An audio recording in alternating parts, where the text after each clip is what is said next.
Hi everyone, I'm Lily Rabe. Where do I even start? I'm 31 years old, doing really well in my marketing career, and I thought I had a handle on all my family drama. But everything changed when my little sister Maria started planning her wedding.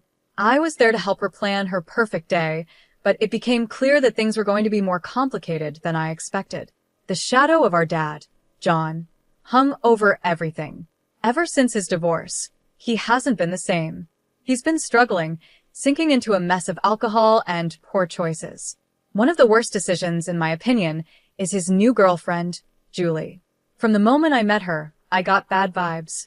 One day, while Maria and I were picking out flowers, she turned to me, worry clear in her voice. "Liv, do you think Dad will actually show up sober?" she asked, her eyes filled with hope. "I really hope so, I said, trying to reassure her. "For your sake, I do." But deep down, I wasn't sure hope was going to be enough. As the wedding day got closer, I felt like I was less of a maid of honor and more of a referee, constantly trying to keep the peace. My boyfriend, Paul, was amazing through all of it. He'd always try to calm me down, saying things like, "Babe, you can't control everything." I know. I'd reply, though in my heart I couldn't stop worrying. But if Dad ruins this day for Maria, I'll never forgive him. Little did I know, things were about to get much worse.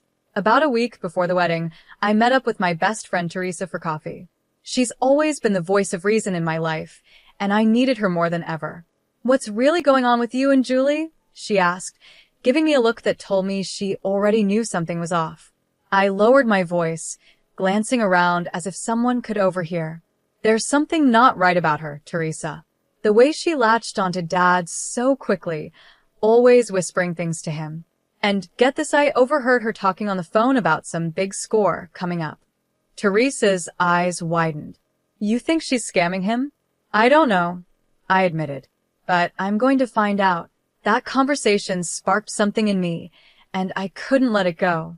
I spent late nights scrolling through social media, making quiet phone calls to some of Dad's old friends, trying to put the pieces together. The more I looked, the more I felt like I was uncovering a puzzle that I wasn't sure I wanted to solve. The day before the wedding, Maria and I were at the venue making some last-minute checks when, suddenly, Dad and Julie showed up unannounced. "Daddy," Maria squealed, running over to hug him. I stayed back, watching closely. Julie's eyes were darting around the room, almost like she was checking everything out in a calculating way. Dad, on the other hand, slurred, "My little girl, all grown up," and my heart sank. He was already drunk. "John, darling, let's go check out the bar," Julie said smoothly, giving me a smug glance as they walked away together. I felt a surge of anger rise up in me, but I tried to keep it together for Maria's sake. Maria turned to me, her eyes shimmering with unshed tears. "Liv." I didn't let her finish. I pulled her into a hug, whispering, "Don't worry, sis. Tomorrow is about you and Brian. Nothing's going to ruin it." If only I had known how wrong I was. They say there's always a calm before the storm. Well, our storm was brewing, and it was about to hit with the force of a Category 7 hurricane. As I stood there, holding my baby sister Maria close, I made a silent promise to myself no matter what, I would protect her happiness. At the time, I had no idea that I'd be fighting for much more than just a perfect wedding day. The ceremony itself was beautiful. Maria looked absolutely radiant, and for a brief moment, all the family drama seemed to disappear. Standing beside her, watching her exchange vows with Brian, I felt a flicker of hope.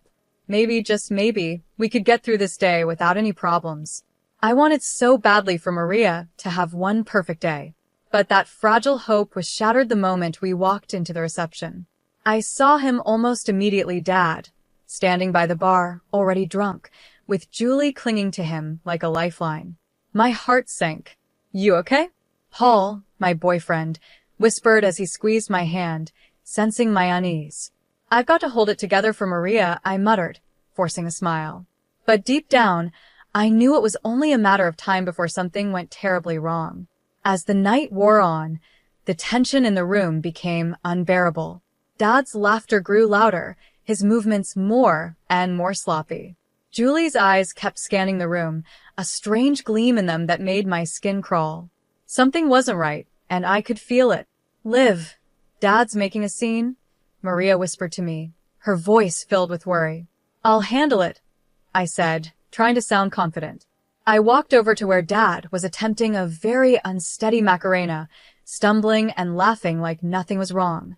Dad, let's get some fresh air, I suggested, trying to stay calm. Nonsense, he slurred. I'm celebrating my baby girl's big day. He tried to twirl, but nearly fell over. Julie appeared at his side, tightening her grip on his arm. Leave him alone, he's having fun, she said sharply. This isn't about fun.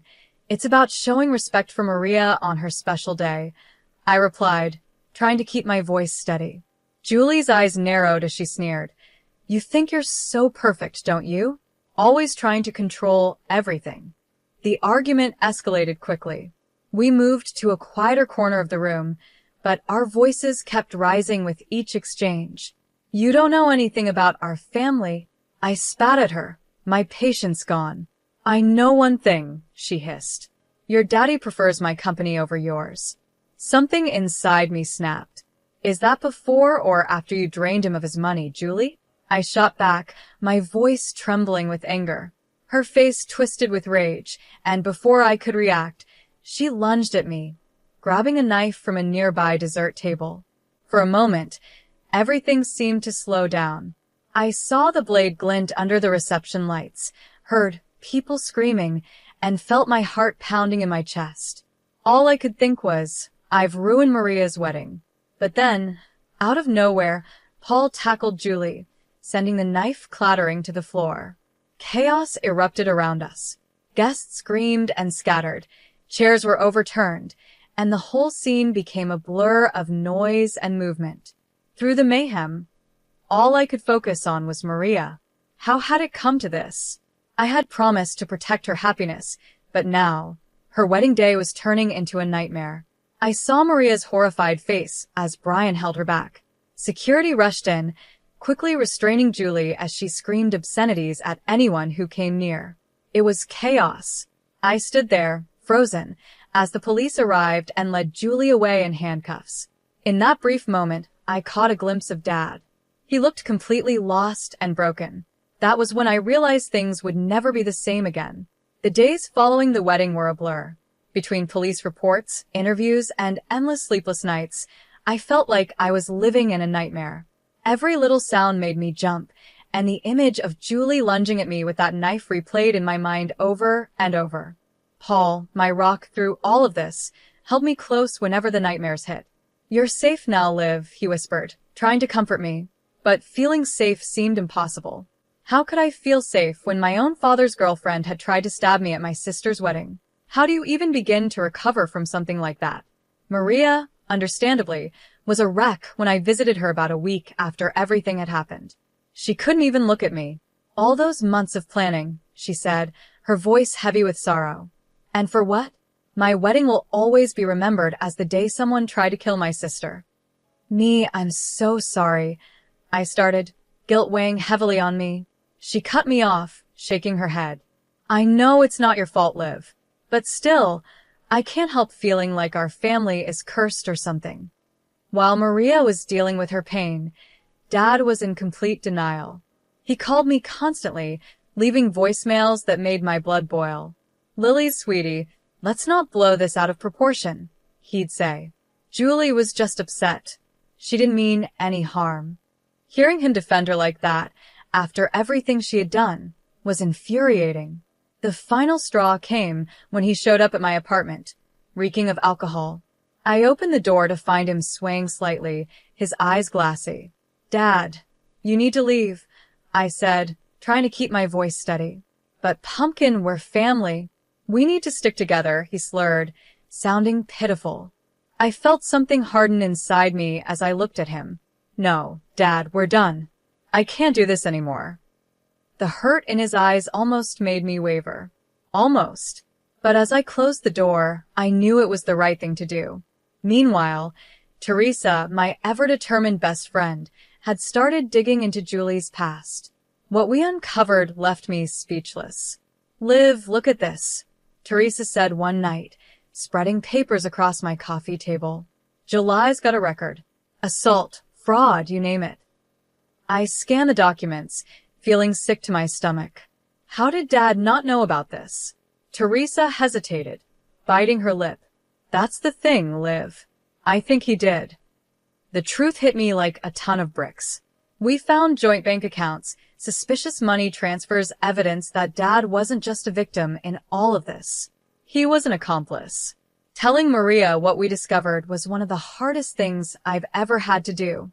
We sat together in her kitchen, the wedding gifts still sitting in the corner, untouched. "I can't believe it," she whispered, tears streaming down her face. "How could he do this to us? I don't even know him anymore." I didn't have an answer for her. I didn't know who Dad was anymore either. I spoke softly but firmly. "We need to protect ourselves now." Maria looked at me, her expression shifting to one of determination. "I'm with you, Liv." "Always," she replied. Despite her words, the guilt weighed heavily on me. I had exposed our father's crimes, and in doing so, I might have destroyed his life. But then again, hadn't he already done that to himself? The mix of anger, confusion, and guilt was too much for me to handle alone, so I decided to seek help. That's how I found myself sitting in a therapist's office, trying to make sense of it all. "Lily, it's normal to feel conflicted," my therapist, Dr. Jacob, reassured me during one of our sessions. "You've been through something traumatic. You're grieving the loss of the father you thought you knew." I stared down at my hands, feeling torn. But shouldn't I hate him after everything he's done? "There's no should when it comes to emotions," she explained kindly. "What's important is that you acknowledge how you feel and work through it." Working through it sounded easy, but it wasn't. Still, as I left Dr. Jacob's office that day, I felt a small glimmer of hope. It wasn't much, but it was a start. Maybe, just maybe, I could rebuild something positive from the ruins of my family's past. For months after the wedding disaster, I found myself in a place I never thought I'd be happy. Despite everything that had happened, I had a strong support system. Maria, Paul, Teresa, and I had become an unbreakable team. Our bond was stronger than ever. One night, while we were having dinner at my apartment, Maria raised her glass. "To new beginnings," she toasted. "And to family, the one we choose," I added, clinking glasses with my sister. The media was all over Julie's trial. It was a circus. Sitting in that courtroom, my stomach was in knots as Julie's true nature was revealed for everyone to see. Dad sat beside me, looking completely stunned as her history of crimes came to light. But the real shock was yet to come. Teresa and I had been working hard, gathering evidence of Dad's involvement in Julie's schemes. During the trial, our lawyer stood up and addressed the court. "Your Honor, we have documentation proving John Rabe's involvement in Miss Blake's fraudulent activities." As the legal battle continued, my personal life took an unexpected turn for the better. My career started to take off. One Sunday afternoon, my boss called me into his office. "Lily, we're promoting you to Senior Marketing Director," he said with a smile. "Your resilience and creativity this past year have been outstanding." I left his office in a daze, immediately calling Paul to share the news. "Babe, that's incredible. I'm so proud of you," he exclaimed, excitement clear in his voice. Amidst all the chaos, Maria and Brian made a beautiful decision. They decided to renew their vows. This time, it was a small, intimate ceremony in their backyard, with only close friends and family. "Second time's the charm," Brian joked, making Maria giggle as they exchanged rings again. Watching them, I felt a sense of peace wash over me.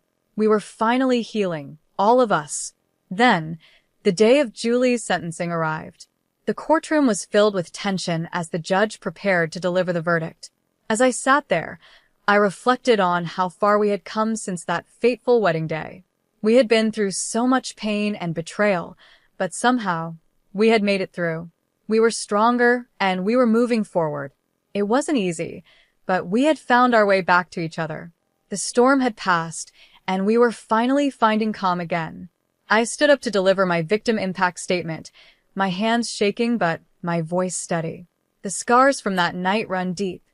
I began, but they've made me stronger.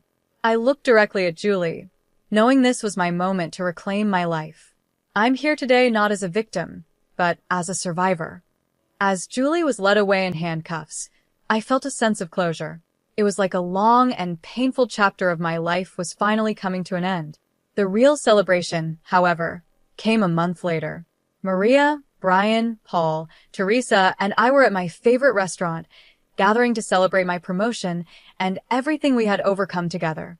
To Lily, Teresa raised her glass, her smile wide. The strongest person I know. I couldn't let her finish without adding. To all of us. I looked around at the faces of the people who had stood by me through the hardest year of my life. For proving that family isn't just about blood, but about loyalty and love. As we laughed and shared stories, I felt something shift inside me. I realized how much had changed. The past year had been like a nightmare, but in a strange way, it had also been a gift. It showed me who really mattered. It taught me how strong I could be. And it gave me the courage to cut out the negativity and toxic influences in my life.